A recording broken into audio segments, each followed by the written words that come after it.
Continue to stay on top of breaking news this morning. A wrong-way crash causing some major closures on the Loop 303 in the West Valley this morning. This is near the Bethany Home exit. So our Jamie Warren live near the scene right now for us. Jamie, what do we know so far? So Nick and Allison, this is a very sad situation. According to DPS, 2 people have died in this wrong way crash. We are standing on the freeway right now, the Loop 303 southbound lanes at Bethany Home Road. And these are the vehicles that were involved. They are right behind that white pickup truck. So it was actually the dark pickup truck that was headed the wrong way, crashed into that white SUV type of vehicle, according to DPS. Again, 2 people have died, and at this point, we don't know which people in these vehicles have died. We don't know how many people were here at the time, but obviously this is causing a major backup right now. And we do actually have a DPS sergeant on scene right now, so I'm going to move over this way and we're going to listen in to what he has to say. Good morning, my name's Joseph Campbell. I'm with Arizona Department of Public Safety.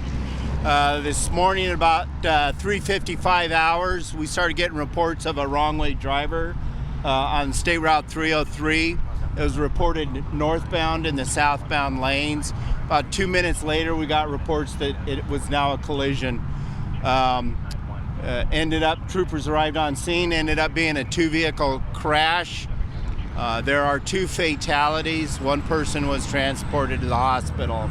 We have our vehicular crimes unit on scene investigating this, and we also have members of our Department React team out here. So you said that 2 people have died and an additional person was taken to the hospital? That's correct. Do you know which people in which vehicles died? There were 2 fatalities. We still have family members and everything to notify, so there were 2 fatalities in the crash. All adults, any children? No children, all adults. It is extremely windy out here. Does this make your job challenging? It makes it challenging for the detectives. We have roadway evidence and even just communications, radio communications, trying to talk on the radio with the wind blowing makes it a challenge. As you can see, the detectives are trying to protect the crash scene with their vehicles, protect it from the wind so that they can get the scans done and photographs taken. I know it's early in the investigation, but as far as impairment being a factor, it's being investigated. Was there an alert system at all that alerted drivers on the road at that time? We did not get a flux activation on this. It was citizens that were calling this one in.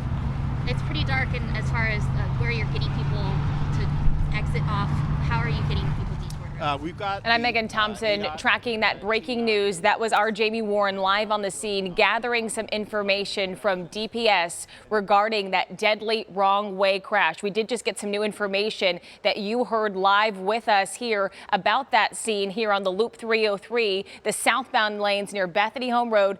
2 people are dead. 1 person has been transported to the hospital. The southbound lanes, if you travel in this area, continue to be closed as you're approaching Bethany Home Road. You are going to have to get off of the freeway. That's why you see all of those brake lights building here on the southbound lanes of the Loop 303. DPS and ADOT diverting those drivers off of the roadway. You are able to re-enter the freeway at Bethany Home Road. You'll have to travel over that overpass and get back onto the freeway. But you saw with those live images, all of those brake lights, your speeds dropping below 10 miles per hour as you're approaching this scene. So if this is a part of your commute, I would highly suggest getting off the freeway earlier as this backup continues to build throughout the morning. Northern Avenue still does look okay with those green traffic flows, but very shortly after, the red starts to build.